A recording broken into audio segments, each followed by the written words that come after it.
Hello, everybody, and welcome back to Talking with Talent. Sorry it's a bit late this time. We had internet troubles and building issues that are outside my house and all that sort of stuff. But anyway, we are back, and today I have with me Chris Devon, who has graciously given up his Saturday to record this with me. So thank you very much, Chris Devon, audiobook, voiceover extraordinaire. Welcome to the show. And if you could, tell us a bit about yourself. Thank you, Chris, and to say thank you as well for connecting with me and inviting me to join you on this lovely show. I've seen your other interviews, and it is a joy talking with talent. And you are indeed a talent, sir. I've been a fan of yours for quite some time, so it's good to talk properly, isn't it? Yeah, because absolutely. We've gone back and forth on Instagram and things like that, but it's good to have a proper conversation. It's nice to know that proper conversations do still exist in the world. So yeah, voiceover, voice actor, as you said, and audiobooks. It is mainly what I do here in my home studio in the middle of the UK. I am in my home in Staffordshire, which is bang in the middle of England. Like, you can't get any further from the sea than I am right now, which is a bit depressing. I'd love to live by the sea. As would you. I think we've talked about this before, but never mind. That's a plan for a couple of decades away, I think. This is where I record audiobooks. Most of the time, that is what I'm doing. I have a sort of a history of radio and podcasts and more corporate commercial voiceover type stuff as well. But I kind of completely fell in love with audiobooks over the years. And I'm at a point now where I just can't get enough of them, mate. I'm always doing it. Fair enough. So something I ask everyone when they come on is actually how it all began. Like, what was the starting point for you? Like, whether it was straight into voiceover, or if you started in acting or theatre, where did it all begin? So I sort of alluded to it before we started the interview, didn't I? That, it was a bit of a random route. And to define a specific start point is very, very difficult. But I think I like to sort of think of my journey as a journey throughout the creative industry, because I very much believe that regardless of what industry or profession you're in, if you are in a creative role, we all have very similar challenges and issues that come up again and again and again. So I started as a very, very young man back in school singing in bands. That's when I sort of got that sort of performing itch, the experience of being on stage for the first time, interacting with the crowd, getting that reaction and using my voice to entertain people. It was singing. And that moved into studies at university, studying music technology. I was really, really into just audio as a medium and producing sounds and designing sounds and creating, rich textures that would form a truly badass song. And it was still very much music for me. And vocally, I was still singing in pubs, things like that. But the audio degree sort of transitioned into theatre and live sound and sound design for theatrical performances. My first professional job was at the Royal Shakespeare Company behind the sound desk, pressing the buttons. Nice. Not all of them, just the ones that were labelled.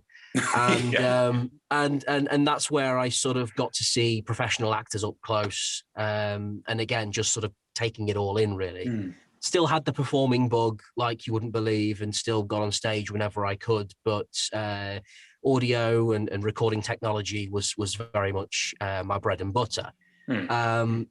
Moved back home after graduating and set up a theatre company. Again, we're nowhere near voice acting yet. We'll get there. But set up a theatre company with one of my closest friends, who's a choreographer. Again, in the creative industry, we don't have the same roles, but we definitely have similar challenges in life. And together, we put our heads together and put on some local shows and things like that. Here's where we start to get voiceover-y. I was promoting my local theatre productions on our local radio station. And being around the radio station and being around the atmosphere of all of these people, these teams of people, writers, creators, advertisers, all kinds of people together, putting this audio production, this 24/7 audio production together, I completely fell in love with it instantly and volunteered to help live events, standing in the rain, giving out flyers, whatever I could do. I just loved the idea of being involved in that medium. And I thought, this is a great place to have a voice. So that's where I fell into it and got into radio presenting and being an on-air personality. Right. This is 2010, 2011, something like that. Okay. And I was on air pretty much every week for years and years and years. That radio station, we went traveling, lived in New Zealand for best part of a year, and I was doing radio shows there as well. Meanwhile, still writing material and funny skits and character work for radio shows back home. So any opportunity to get some airtime performing on a microphone, I would say yes to it. So I fell in love with voice acting through radio. Came back to the UK after traveling and got myself a job at a pretty big radio station here in the UK. And again, just sort of working my way up and looking for opportunities to apply my creative work, I guess. A lot more behind the scenes stuff. And this is where it goes towards the commercial advertising type thing. I ended up script writing for ads and actually hiring voiceovers to read my scripts.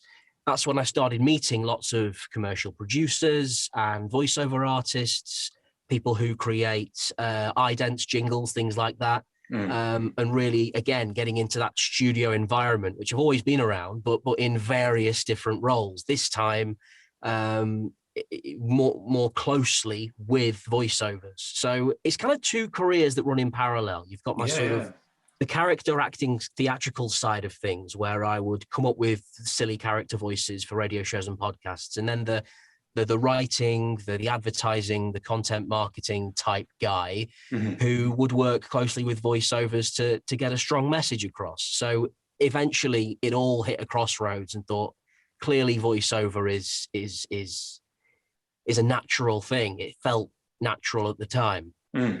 Yeah. And as I was doing more radio and podcast type stuff and trying to do silly character work on air as much as possible and trying not to get fired for it, I thought, you know what this is like? This is like acting, but with your voice. Is that voice acting? So finally put two and two together. And started doing auditions for roles rather than just coming up with random characters. I thought, who else has come up with random characters? Let's see if I can play some of those. And one audition led to another and completely fell in love with it. One of the first major roles I got as a voiceover, as a paid voiceover, was Audiobooks. And I had the tremendous fortune to have the opportunity to voice not just one children's book, but a box set of 10 books with a different character in each book, the Diaries of Robin's Toys, and eventually the Diaries of Robin's Travels as well. And Robin and his grandfather go on a different adventure every single week and meet a different character every single week, every single book, rather. And they all had different personalities, and all of these characters came from different places around the world, or different monumental eras in history, such as Charles Dickens or George Washington or whatever. And Robin learns a special lesson about life in each book. So it's lovely. It was educational. It was entertaining. I thought, something is working here. I was told so often that audiobooks is really time consuming. It's not like voicing an ad. You can spend days, weeks working on a project. It takes a toll on your voice, and it does.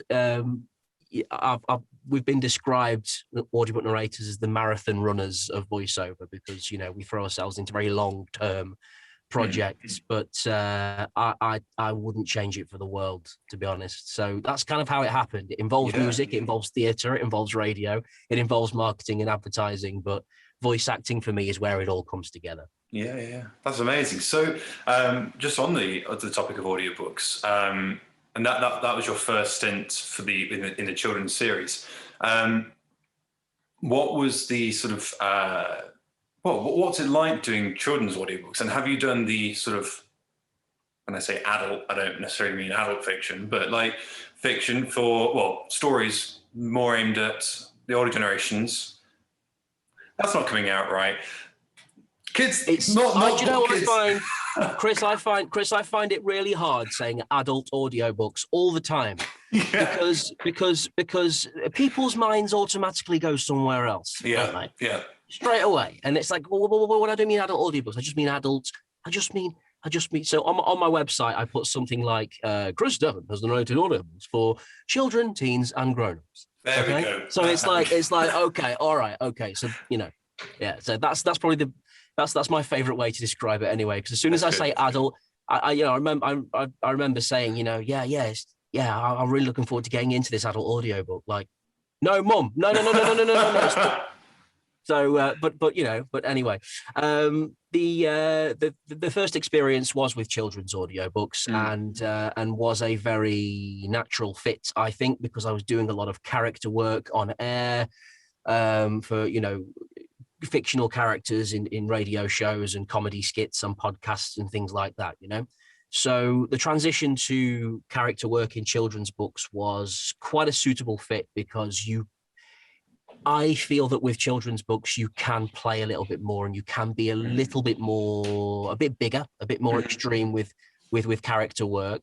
Not to be too much of a parody of what's going on, because regardless of the audiobook, the length of the audiobook, the target audience of the audiobook, you serve the story. You're bringing what the author has done to life. You don't just go off in random directions and sort of go too crazy with the text. You do serve the text, whether it's for a 7-year-old or a 77-year-old.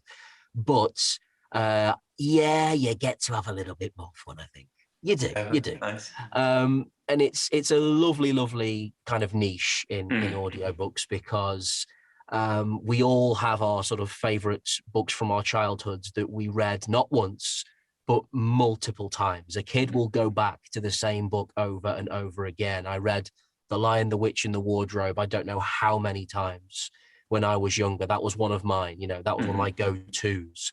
And then later in life, I'd buy audiobooks, I'd buy the VHS and then the DVD. And it's just a story that I'm just in love with because I've got that childhood memory. So to voice audiobooks for kids is a massive honor, because if you're voicing a kid's absolutely favorite book, and kids cherish books as they should, and if they get their hands on the audiobook and they want to listen to it in the car on the way to Granny's, they could be listening to my audiobook for years and then showing it to their kids. So I don't know, we all have books that are very close to our hearts because of childhood. So it's a big honor, because you could be part of that kid's life for a very, very long time.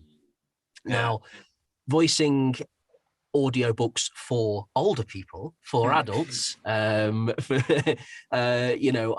done horrors, I've done crime dramas and thrillers and sci-fi and fantasy for adults as well. So your 10, 12, 14, 16 hour audiobooks that are very much for the older generation. That was a lovely thing for me, because I really love how they challenge us as actors to maintain that performance and keep you in that moment for that period of time. I love that it is more about subtlety, I think, than standout characters. I mean, yes, you have to stand out. Yes, you have to keep people's attention, but at the same time, you're taking people on this journey.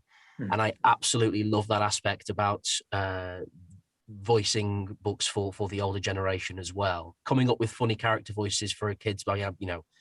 Right now I'm doing a book with loads of like talking unicorns and a pony who eats biscuits, which is fantastic. But the book I did before that involved an elderly gentleman who was on the verge of dementia and was starting to struggle with that, who is usually a pillar of strength in his family. So I love that I get to do both.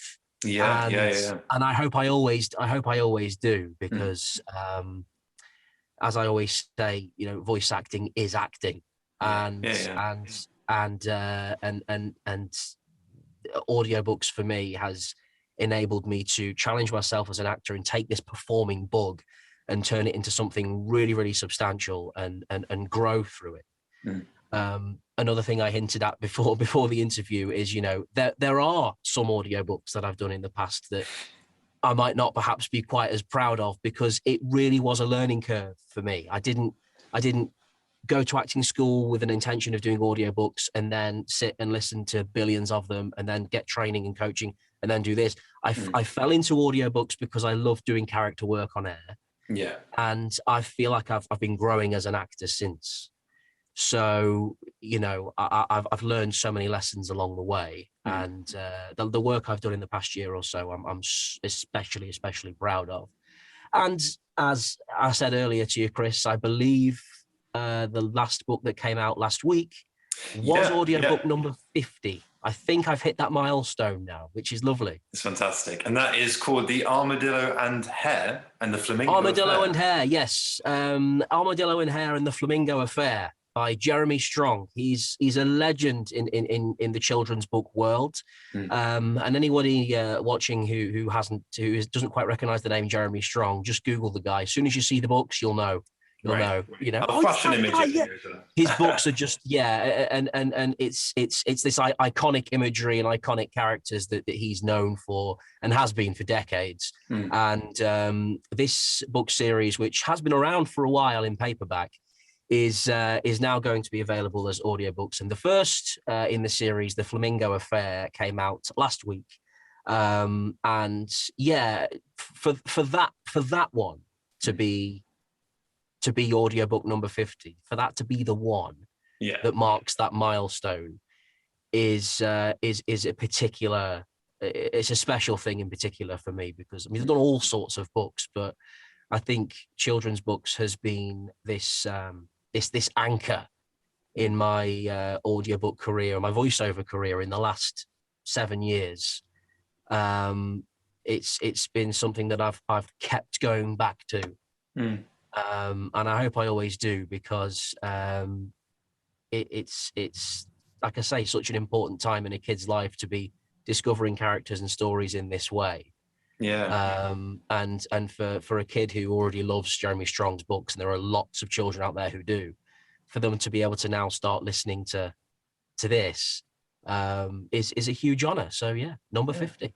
Yeah, well, congratulations. Also, it's really beautiful hearing you speak so passionately about, you know, that aspect, and not just about audiobooks and being a voice actor, but that your passion lies with kind of other people's passions as well. And that it was a very beautiful moment to sort of hear you, I guess, sort of speak about that and share that with us. Thanks, mate. So yeah. Well, you know, we're storytellers at the end of the day, and I'm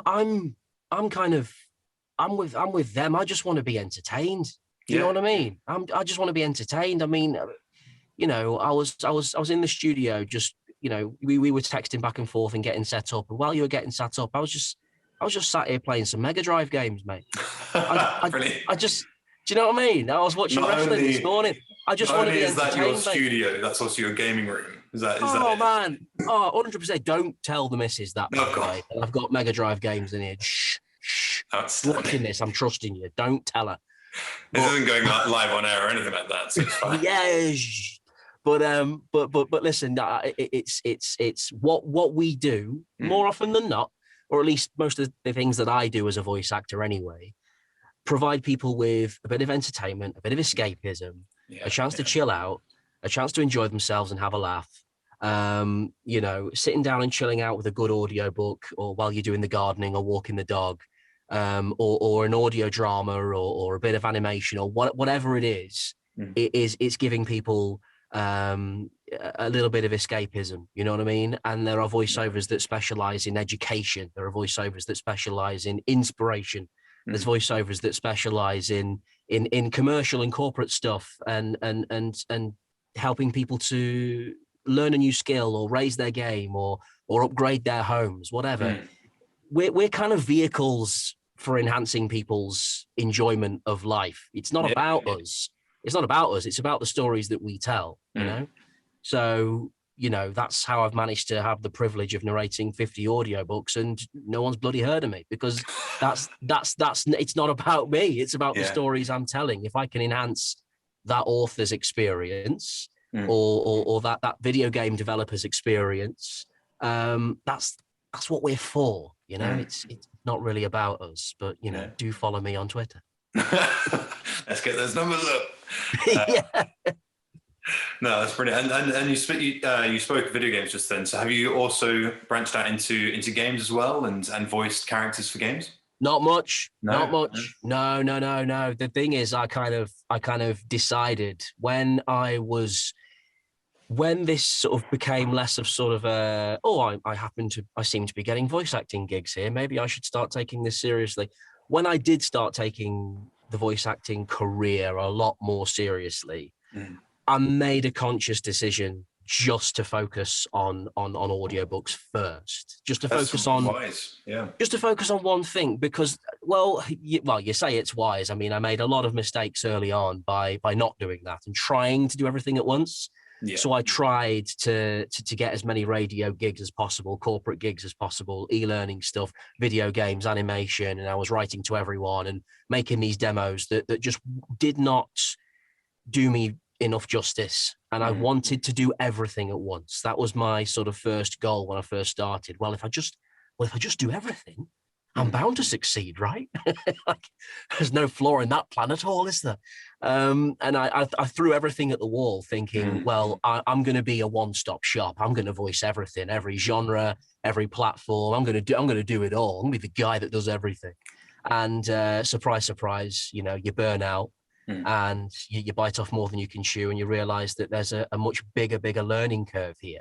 And the pros, man, they don't half make it look easy, do they? But it's a lot harder than it looks. So, I made the mistake of trying to jump into everything at once. And yes, I did land a few, successful gigs early on. But audiobooks was the one where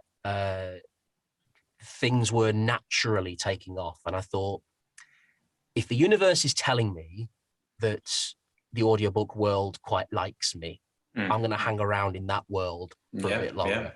So I've been focusing on that. Yeah, I've been focusing on that. I mean, am I a fan of video games and animation and all that stuff? Oh my God, talk about it all day. We could do a podcast just on video games and it'd be 3 hours long and it wouldn't be long enough.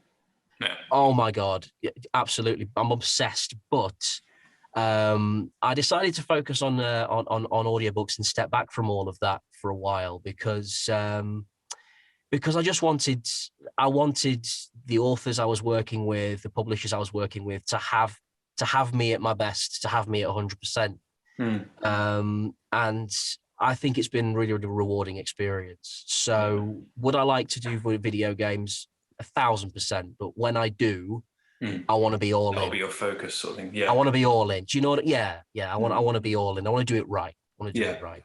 Yeah. That's really, I mean, normally I ask at the end a piece of advice for our viewers, but I mean, that is outstanding advice, because I think I've certainly been finding that. And you spread your eggs. Is that a saying?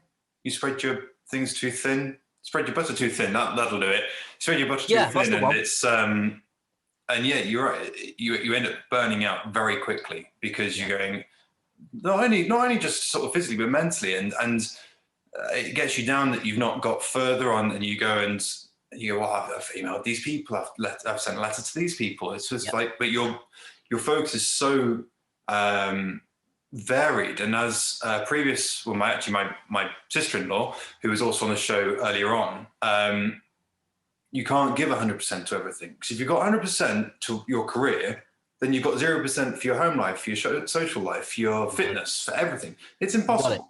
And so that's a really good point. I mean, if you've got any other advice for our viewers at the end, we'll come back to that. But that's pretty solid nuggets. So that's good. Yeah. I've had unhealthy attitudes towards all of my roles in the creative industry. Right. When I was involved in theatre, just out of uni, I got this stint at the Royal Shakespeare Company. Like, who does that? Who goes straight from school to the Royal bloody Shakespeare Company? Like, and so there's me at 19, 20, 21, thinking, well, that's it then. I'm going to travel the world with Ian McKellen, and then I didn't. Shocker. Do you know what I mean? Ian McKellen, was he there? No. You know what I mean? Like, I was the kid behind the desk. Okay, I was making the sound effects. I was pressing the buttons. Do you know what I mean? But I met some incredible actors. I mean, and lovely people as well. And a lot of them have gone on to great things in TV and film here in this country and beyond. And I'm so happy to have had that education.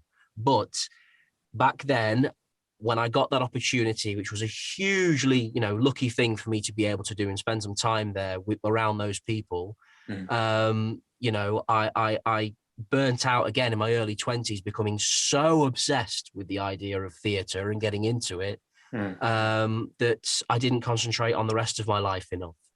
And I felt unsatisfied and unfulfilled. And I was, for God's sake, you're 22, calm down. Do you know what I mean? Yeah. And that was it. And I was burnt out already. I'd only been out of uni a year, and I was like, oh, why isn't it working out for me? And that pattern again happened a few years later in radio, and I was writing to every single radio station in the country and wondering why I wasn't Chris Moyles yet. And it was happening again, and then again in voiceover, I was thinking, well, I've written to everyone, I've cobbled a demo together. Why? Where's my BAFTA? and just decided enough's enough. That there has to be a healthier approach to this, because if we as artists aren't enjoying what we're doing, automatically we're only able to give 50%. Yeah. We're never going to reach our full potential if all we can think about is the revenue and paying the bills and being famous and the accolades and the awards and making it. There's making it, and then there's just concentrating on making things. Concentrate on making things. Because if you're a creative person, and this goes to any creative person, any artist, any a voiceover writer, author, choreographer, we're never happier than when we're just making things, are we? That's when we're at our absolute happiest. That's when we're zen. We're not thinking about other people or how successful is that guy on Twitter, how many followers have they got, how big's their studio, blah blah blah. When we're just doing our thing and we're just in our space, when it's just me and a book now, I'm the richest man on the planet. That's all I need. That's it. Yeah. And it gets to 9 o'clock, 10 o'clock at night, and I'm like, oh, just another chapter. Go on. because I love it. So you've got to just focus on yourself, focus on one thing, and just get as much enjoyment out of that one thing as possible. I think I've gone on a massive tangent here, Chris. I'm sorry. No, that's all good. There's a point in there somewhere. It absolutely. It's very profound, and I hope people take. I mean, I'm not lying. I've taken something away from that, so I hope other people do too. Cool. And you spoke about studios, and we'll talk about sort of hardware and how you find it, and I guess understanding the tech as well, because obviously it's a lot of people turn to voiceover, and some people might not have found they enjoy it, they might not have found it works for them, and that's fine. They've had a go. Other people have taken to it, duck to water, sort of thing. But if you're not tech savvy, there is a lot to it, and when you know it, there's not a lot to it. But to look at it to start with, it's very daunting. And how do you choose? Because you read about microphones, and when someone is looking to start, they'll need a microphone, and so they'll probably go onto a forum on where you should find your microphone. And a lot of people, the most common thing that I've seen is you should get the microphone that suits your voice.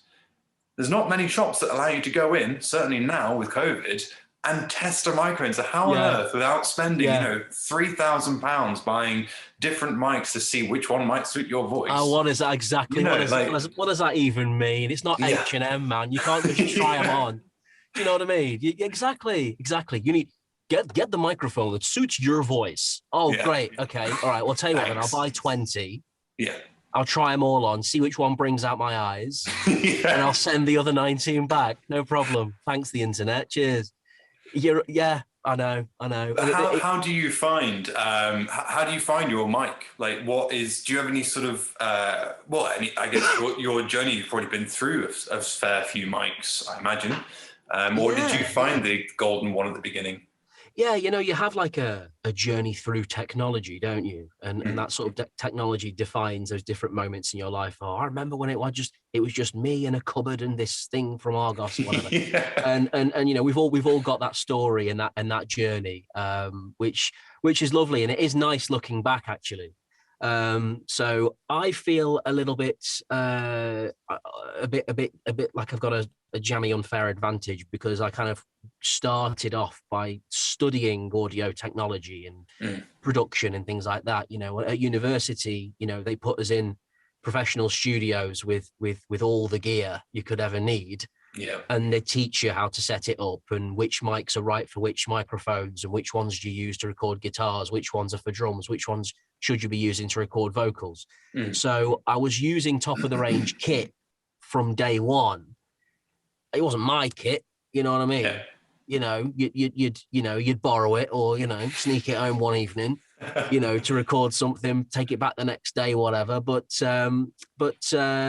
yeah, as far as actually having my own gear, in the earlier days when I had a home set up, when I was making music and recording songs and things and recording silly sketches for radio or whatever, I did get a bit of an unhealthy obsession with tech where if I saw this cool dude in a magazine who had it, or this cool guy in a podcast who had it, if he did a good enough job selling it to me, I would probably buy it that day or the next day. Right. And my house was just full of gear, which my missus loved. And I didn't need half the stuff. I mean, I was obsessed with electronic music production at the time, so I was buying like synthesizers and weird effects, things like that. So nothing to do with voiceover really, but I think the principle is the same. I think if I just focused on the things I really, really want to make rather than what everybody else is making, I probably could have saved myself thousands and saved myself a lot of time as well. So when it comes to voiceover, I'd already been through that kind of tech obsession stuff. And I wanted to keep it simple. I wanted to strip it back. When I got into voiceover more seriously, I thought, okay, let's not go down that route again, like I did with music, and try and buy everything at once that everybody else has got, because I know I'm not at that stage yet. So I started the tech journey through voiceover, probably from a more healthy position, where I would just ask professionals, what are you using? What did you start with? So I was working in the radio industry and I knew several presenters who also worked as professional voiceovers. So I just asked them. I asked them, like, I know you're a professional voiceover. I know that you do this sort of thing for a living. So can you tell me, what's a good microphone to start with? And a friend of mine who worked on the radio station I worked at on weekends, she said, well, look, the AT4040, I think I've got one here somewhere. The AT4040 condenser microphone that we use here at the radio station is also the microphone that I use for voiceover. It's a really good, reliable, it's a workhorse. That would be a great one to start. So that's what I got. I got the advice because, as you quite rightly said, you can't just walk into a shop and try every single one or bring them all home and decide which one you fancy the most. And at the same time, you don't know which one your client's going to prefer when you're sending your audio to them. So to be honest with you, to get started, you just need something. Just get something. Just to get started, just to go through that experience of recording your voice, practicing mic technique, practicing getting into a comfortable position, being in that seated or standing position, performing accurately, cleanly, with a good audio signal, sometimes hours at a time. Just get something you can plug in and switch on. Just get something, just to get started and practice. The AT4040 is the first one that I bought, and I just couldn't afford it at the time. So I took out this horrible finance thing where I'd pay a really small amount per month, and it took me years to pay it off. And, oh man, it took me ages to pay for this thing. But finally, I paid it off. But by the time I'd done that, I felt it was time for me to get something that was a little bit more, that enabled me to produce a little bit more of a natural sound. I felt like the 4040 was great sort of as a robust mic for recording Mm. something that you need to have a little bit of presence. I was still doing radio at the same time, so it was really good as a presenter mic and a voiceover mic. It's a very good utility mic. It can kind of do it all, really. Mm.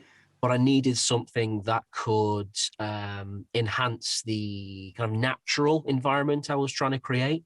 Because with audiobooks, you don't want something that's compressed and too loud and too in your face. So I then again sought the advice of professionals who were in that field, and audiobook narrators in particular were singing the praises of the TLM 103, and sure enough, it's been a brilliant mic for me ever since. So really, those are the only two mics that I've used on a regular basis in my voiceover journey. Before I got the 4040, I did have like a shotgun mic that I borrowed off my auntie because I had nothing. I had absolutely nothing. And she let me borrow her Sennheiser ME66, I think it was called. It's not a voiceover mic, strictly speaking, but it's all I had. It's exactly. It was something for me to get started with, and I was able to do a little bit of work with that, which was great. But once I got the 4040, I had a robust mic to actually, get producing and get to work with.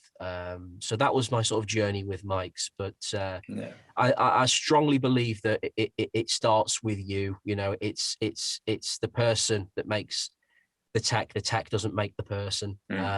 So you can get the best mics in the world, but if you're not willing to put the time in front of it, it's not going to help you get more jobs. And even more importantly than that, Chris, it's the environment you're in. It's the space you've created, it's the room that you're in, it's the acoustic treatment, because the most expensive mic on the planet in the wardrobe I was recording in 2014 would have sounded terrible.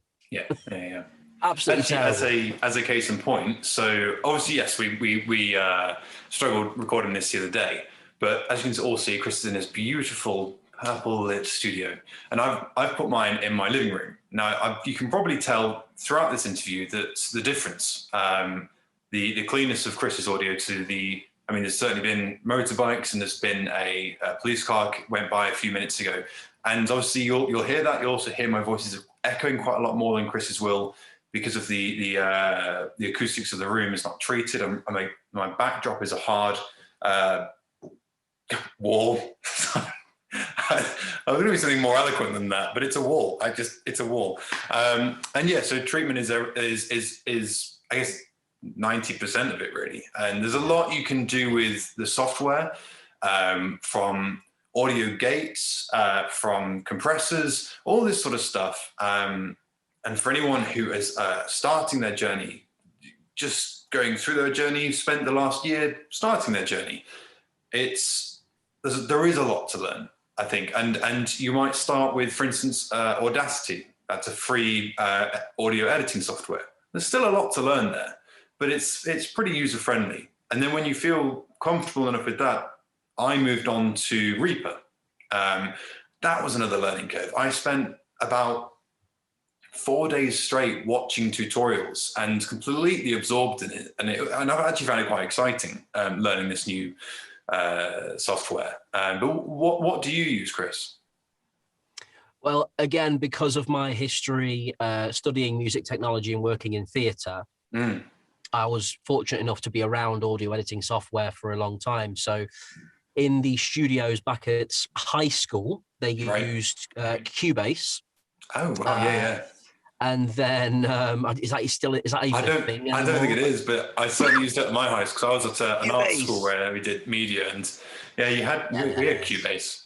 Cubase, yeah, man. So we had that, and just sort of taught myself, really, found the record button and just ignored the rest. And then at university, we learned how to use Pro Tools, which is very much industry standard for music production. But a lot of professional voiceover and radio studios, commercial production studios, will use Pro Tools as well. I'd heard about Adobe Audition, this thing called Adobe Audition. Thought, no, it's looks all right. And then suddenly realized just how much that software is used, and others like it, like Reaper, as you say. At the Royal Shakespeare Company, using Audition for sound design, creating sound effects for live shows, and then finding myself working in radio stations, and again seeing this Audition thing. There's Adobe Audition again. There it is. And they're using it here and they're using it there. And I think, okay. By the time it was time for me to set up a proper sort of home voiceover setup, I'd already used a lot of digital audio software over the years. I knew my way around any of them, really. The principles of all of them are technically the same. It comes down to preference and the specific types of production that you want to make. But to have a basic grasp of digital audio is probably the best thing. To build up a basic grasp of what recording, what processing is, what equalization is, what compression is, you can use any of them to learn the basics and learn the theory. But Audition for me was one that just kept coming up in my professional life. I thought, okay, if I'm going to record voiceovers at home, I'm going to go with what I've been using at work all of these years. So Audition was just the natural thing for me to get. And then, of course, you've got the Creative Cloud. So what I've been doing in the last couple of years is learning the other Adobe software packages as well, because as a sort of a general content creator, it's important for me to be able to put together, videos and things as well. So I've been doing some video training, Adobe Premiere and After Effects and things like that. I will get around to Photoshop, but one step at a time. That's fair. So speaking of the treatment of your room, so I'm just actually having a scan around it all. In a rough budget sort of idea, let's say you've got a small under the stairs sort of job, in terms of the foam squares that you've got behind you, which life me can't think of the actual name right now, but foam squares will do. Is there a proper term for that? Probably is a fancy term. There's do you know what? There's a hardcore like audio nerd shouting at us right now, shouting at the screen. They're called a T70X900. How can you not know that? That's squidgy walls, mate. Squidgy walls. Yeah, squidgy walls. But yeah, in a rough nutshell, just to give people an idea, to fully outfit a room to be sound treated, what's a rough guide for a price, do you reckon? Oh, right. Okay. We're talking quotes now. We're talking numbers. Right. None of you can quote us on this. This is yeah, I know. I mean, we don't sell it. That's the thing. Just looking at the sort of the basic components of a room in order to treat it appropriately. Now, if you are using a cupboard under the stairs, then you've got your shell, you've got your walls, you've got your ceiling, you've got your floor already. This is a room within a room, so everything you see was built out of raw materials. So these walls here, this ceiling, they're not attached to the house. It's a separate unit. Now that if you're building a home studio, I think that's probably a better option, because then you're not sharing that wall with your wife and kids on the other side, you know what I mean, or above you or whatever. A lot of home studios, they build an extra floor as well, so you don't get the vibrations coming through from outside or whatever. So first of all, I'd say if you can build a room within a room, that's maybe the best thing to do, because straight away you're isolating yourself from so many external noises. But obviously that alone is a hefty budget, because you're building a room from nothing. So you're talking about timber, you're talking about door frames and skirting boards, you're talking about a solid core door, which is more expensive than a hollow door, because a hollow door can reverberate, whereas a solid core door can keep those outdoor noises outdoors. Layers of plasterboard, not just one. Then you've got all of your insulation in the middle of that, sandwiched in between. And those are the basic components of the studio you've got in front of you here. And you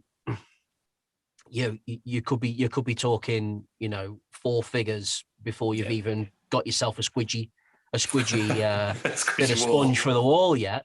But Yeah. yeah, you can spend. I mean, I was fortunate because I have members of my family who are contractors and who have built Starbucks and Nando's shops up and down the country. So Right. building a studio, for my stepdad was bloody easy. It was a weekend job. Right. So the first thing I would suggest is pick up your phone, look at your contacts. Yeah. That's the first thing. Everybody knows somebody who's handy. Yeah. Do you know what I mean? Never put a screwdriver in my hand, Chris. I am used to it. But fortunately, we were able to do that. Now, to get those raw materials, you could be looking at a couple of thousand before you've even bought the tech. So unfortunately, it is expensive. Yeah. For a few £100, you could put some acoustic treatment inside a room that's already in your house. I would say acoustic blankets, these soundproof acoustic drapes here. This was £100, and they're ridiculously thick. Now that's not going to keep outdoor sounds outdoors. That's not going to stop the Amazon guy from interrupting you halfway through your first take. Yeah. It's going to help the quality of the audio in the room. And this is where the next part of your budget comes in. If you can build a separate room, great. You'll need the plasterboard. You'll need, you might need a couple of £1,000 just to build the shell. But after that, the next thing is how you treat the indoor space. And this is where you get to your squidgy walls. This isn't soundproofing. This has nothing to do with blocking out the external noises. This is about making sure my voice, as it goes into this microphone here, is as clean and as crisp as possible and has none of those annoying reflections and isn't bouncing off the walls 100 times and reverberating and isn't causing horrible loud lower frequencies in a corner of the room.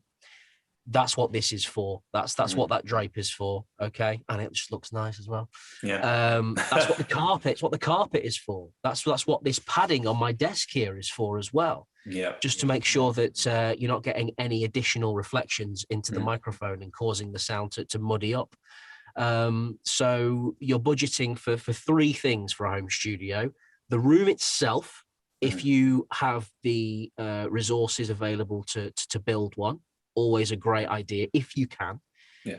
The internal treatment, making sure that what's heard in the room is your voice and your voice only. And then it's tech. Yeah. So we're asked, aren't we, all the time, what mic shall I get? What laptop shall I get? What software shall I get? Before you've even thought of that, where are you? What room are you in? And there's nothing wrong with having a pillow fort, like to start off with. Never underestimate the sofa. Although, again, nothing with reflective surfaces. But if you've got certainly a fabric sofa, no idea how leather would work. You'd probably be all right, but I'd probably coat it with something else, even if it's a blanket such as this. But yeah, I think everyone starts in a pillow fort because everyone starts somewhere, mate. That's the thing. Everyone wants to build a pillow fort as well, so just build a pillow fort. Yeah. Plus, it's fun. You got to remember, you need to be having fun while you're doing this job. And I've had to record in wardrobes and pillow forts in the past. This was something we built a couple of years ago, and thank goodness, because when the lockdowns came, I had somewhere where I could, do my job, basically. Before then I was using other studios. I was using studios at radio stations before that, after hours to get me audiobooks done. Wherever I could put together a recording space, that's what I did. Going back even further, though, when I was recording like comedy sketches and recording funny characters and voicing things for podcasts and radio shows, I used my car. Because there are lots of great reasons to use your car. You've got absorbent, non-reflective surfaces throughout, except for the windows. But that doesn't occupy a great deal of the space, and they're not often, if you sort of position things correctly, you're not getting too many reflections coming back at you. If you point things a certain way. You've got the seats as well. It is actually quite a nice, naturally acoustically appropriate environment. also had a situation where I was working somewhere out in the sticks last year, and I was there all day. I was going to be there all day, completely out in the sticks, in this sort of converted barn building, big echoey room I was in. And a client phoned me saying, we need you to re-record this line today. Right. I'm not going to be in my studio today.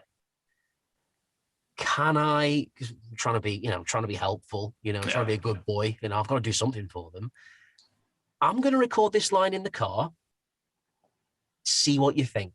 Yeah. I'm really, really sorry. And that's a lesson learned that day, because you need spare kit. Wherever you go, take spare kit. A spare little laptop, a spare little interface, and a spare little mic in the boot of your car. Just have something on you. Yeah. One of those lovely little Rode clip-on mics for your iPhone. Just have it. You never know when you might get a call saying, I need an audition or I need something. So I learned a lesson that day. Re-recorded this line in my car, sent it over to them and says, I'm really sorry. Is this any good? And they used it. Right. Yeah. We'll need to give it a little bit of treatment on the old Adobe Audition. It's going to need a little bit of a bit of work, but we can use this. Yeah. We saved this audiobook project by using my car, because actually acoustically, because I was out in the sticks, it was very peaceful, no traffic. There was no noise, and the audio was clean enough to use. So if in doubt, jump in the car. Yeah. Boom. Well, we'll have to wrap this up pretty soon, as I think we've probably gone way past about half an hour. But no, it's been so fantastic talking to you, and hearing your insights. I guess the last thing you've given so many points of advice for viewers anyway. You mentioned earlier about demos and making your own demo earlier on, or getting your own demo, not necessarily making it. There is a lot of services out there that offer you kind of custom-made demos. I've personally not used them myself. I'm sure I've heard many a testimony that think they're fantastic, and I'm sure they are, because it's their service. In terms of, we are making the voiceover industry sound very expensive to start out in. How do you go about making that first demo if you can't afford to take these services, and you need to just whack something together to have your voice on a tape? Have you got any sort of pointers for making that first one? Yeah, I know what you mean, because excuse me, I did make my own demos for quite a while, because coming from an audio production background, I felt that was something I was comfortable doing. But as an actor, I had a lot to learn. So even though I was making something that sounded, sonically very, very nice, in terms of getting the performances out of me that we needed, and getting that range that I needed to represent, that didn't come until later. But in terms of, making your own demo, to be honest with you, Chris, when you get started, the more you practice, the more time you spend in front of the mic, the better. Yeah. So I actually like the idea of making your own demos, even if it's just for you, even if it's just for your own reference, or to get feedback from your friends and peers. Don't worry too much about landing massive lucrative gigs and contracts in your first year, or even your first 2 or 3. Just spend that time getting used to your own voice. As you play it back, as others, as the consumer is going to be listening to it. So I do encourage making your own demos from a development perspective. But when it comes to actually going out into the industry and contacting production companies and doing your marketing and trying to land an agent or whatever, a professional demo at that stage, I think, is pretty much essential, because you're not just paying for someone to take a load of clips and put them together with some duct tape. A professional producer will give it that Hollywood shine and polish, and a professional voice director will get performances out of you that you didn't even know you had.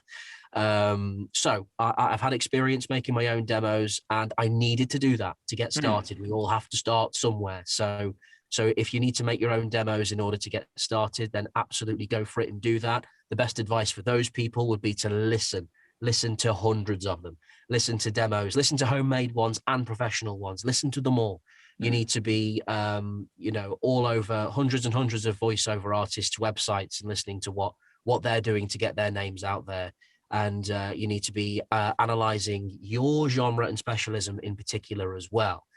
Don't be making a demo that's one size fits all. You know what I mean? If you've got a commercial producer, they don't want to hear your audiobook work. They don't want to hear your video game work.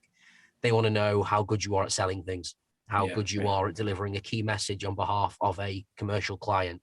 So focus on that. Focus on your genre, your specialism, and do as much research as you possibly can. Do not be afraid to reach out and get advice, because in those early stages, it's terrifying because, as you say, it's expensive. You've spent a ridiculous amount of money just to have a space to be able to even record the bloody thing. And then you need these technical skills to be able to actually edit this thing together. So get advice, reach out and ask people for help. The voiceover community is so warm and accommodating and lovely and friendly. And honestly, 99% of the time, people will go out of their way to give you some advice. If you want to get the professional demo made, and you want to get that external third party to help produce your stuff to a high professional standard, the principles are the same in terms of getting advice and doing your research, because everyone offers services, right? In voiceover, like hundreds of people will tell you, I've made hundreds of demos, I'm amazing, or I've coached these voice actors and most of them have got amazing high paid gigs every single week, blah, blah, blah. Please do your research. There are lots of people who will talk the hind legs off a donkey on the internet about voiceover, including this guy. Okay. It doesn't make me a veteran. You know what I mean? It doesn't. You need to do your research and make sure that you are entrusting your time and your money. Because this business ain't cheap, as you say. Make sure you're investing your time, your money, and your effort into someone who really has your best interests at heart. For example, and this is going back to the start because we're talking about gaming earlier, right? And, it is something I'd like to do more of in the future. But as I said, I want to do it properly. If I'm going to do it, I want to do it right. So the next time I make a demo, if I want to make a demo for gaming in particular, I want it to be the best it possibly can be. So I've spoken to friends very recently who have experience in the gaming industry and have been part of games that I personally really, really love. And I asked them, I just went to them, I says, look, I love your work. Who made yours? Simple as that. Just reach out. One overarching sort of all-encompassing piece of advice to draw a line under all of this, Chris, is don't suffer in silence. You're a voice actor. Use your voice. Reach out to people. Ask for help. None of us are alone, despite it being a tiny, isolated booth in the dark. None of us are actually really alone. We are a community of people, and we should have each other's back.